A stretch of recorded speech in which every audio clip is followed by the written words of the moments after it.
Tahukah kamu, kini kita bisa berbelanja lewat ponsel saja. Itulah salah satu dampak teknologi dan era digital.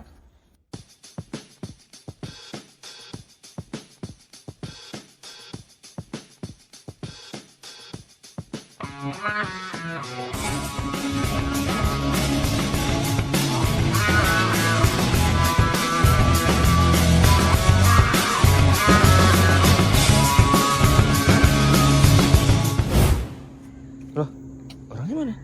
Woi. Eh, Ya, contohnya banyak sekali orang yang berbelanja secara online dan jarang sekali orang berbelanja secara offline atau secara langsung. Apa aja ya contohnya? Aduh, lapar tapi malas pergi beli ke toko-toko. Ya, beli aja. Dah, tinggal tunggu.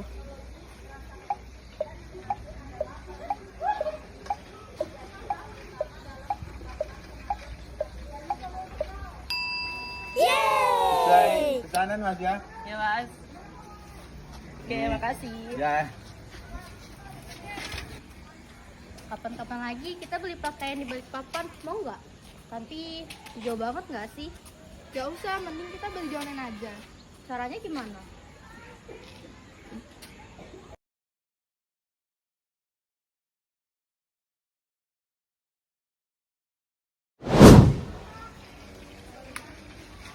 Cuk, Mister kontak. Harus beli online.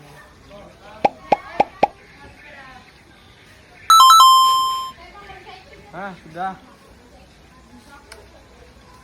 Jai.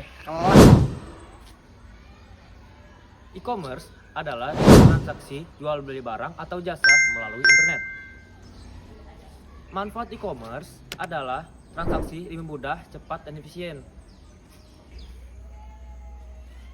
Kegiatan di e-commerce adalah berbelanja di Shopee, Lazada, Tokopedia, dan lain semacamnya.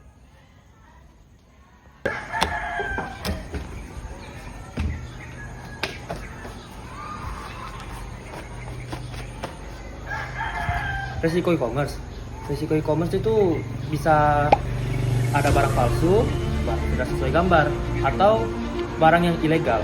Nah, itu saja sih risiko dari e-commerce. Apa itu fintech? Fintech adalah singkatan dari Financial Technology, yaitu teknologi yang memudahkan layanan keuangan secara digital. Apa aja sih aplikasi fintech yang ada di Indonesia? Yang pertama ada Oppo, 2 GoPay, 3 Dana, yang keempat dan yang terakhir adalah Link aja.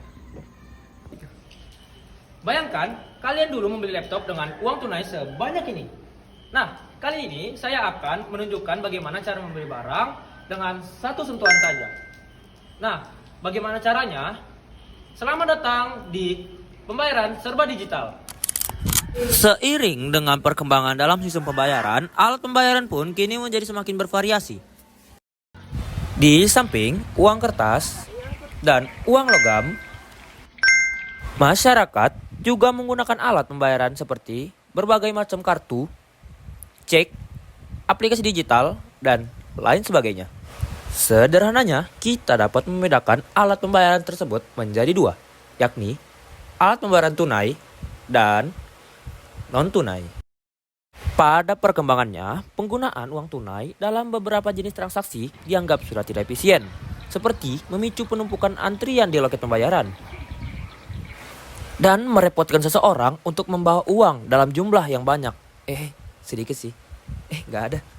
Dan memudahkan tindakan kejahatan seperti pencurian dan pemalsuan uang. Karenanya, Bank Indonesia terus mendorong masyarakat untuk mulai beralih menggunakan alat pembayaran non-tunai untuk menekan segala risiko yang ditimbulkan. Alat pembayaran non-tunai adalah alat pembayaran yang menggunakan media tertentu sebagai pengganti uang fisik. Alat pembayaran ini dianggap dapat meningkatkan efektivitas pembayaran dibandingkan dengan uang tunai. Saat ini, penggunaan alat pembayaran non-tunai sudah semakin luas, hingga dapat melakukan berbagai jenis transaksi dalam keseharian. Uang non-tunai dapat berupa uang giral dan uang elektronik. Berikut beberapa alat pembayaran non-tunai berupa uang giral yang populer digunakan oleh masyarakat. Number one is a check. Check adalah, baca sendiri lah ya. Number 2 is a giro. Giro adalah surat. Baca sendiri aja lah. Yang ketiga adalah kartu kredit. Bang, baca dong. Ya, aku baca. Kartu kredit adalah kartu yang dapat digunakan untuk meminta pinjaman pembayaran kepada bank yang menerbitkannya. Pinjaman tersebut kemudian diganti secara berangsur melalui cicilan dalam jangka waktu tertentu. The last one adalah kartu debit. Kartu debit adalah kartu yang dapat digunakan untuk melakukan pembayaran dengan cara memindahkan dana dari tabungan nasabah kepada pihak penerima. Oleh karena itu, kartu debit bisa digunakan jika nasabah memiliki simpanan sejumlah uang di bank.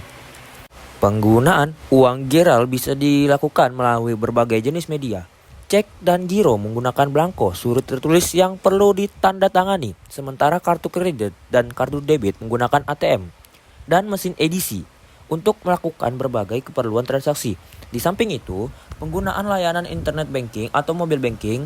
Internet banking adalah layanan memperban berbasis internet yang dilakukan di komputer maupun di smartphone. Sementara mobile banking adalah layanan memperban berbasis telepon yang dapat dilakukan dengan cara menelpon atau mengirim pesan singkat, atau disebut juga short message service. Samping adanya uang giral yang diterbitkan langsung oleh pihak bank, ada juga electronic money atau uang elektronik. Uang elektronik bisa diterbitkan oleh bank atau lembaga keuangan yang bukan bank, yang berbasis fintech. Persyaratan tertentu, usia, profil pekerjaan, dan lain-lain, uang elektronik bisa dimiliki oleh siapa saja. Contoh uang elektronik yang ada di Indonesia diantaranya adalah OVO, GoPay, Dana, Link Aja, Imoney Mandiri, Flash BCA, dan satu lagi, Brizi. Oke, mungkin segitu saja. Tugas kelompok dari kami. Terima kasih telah menonton sampai akhir. 2, 3. Jalan-jalan naik perahu. Pulangnya beli sebu. Transaksi di zaman modern sungguh sangat tak seru. Cukup 1 kali tap, bayaran, dan Oke, segitu saja. Assalamualaikum warahmatullahi wabarakatuh. Thanks for watching.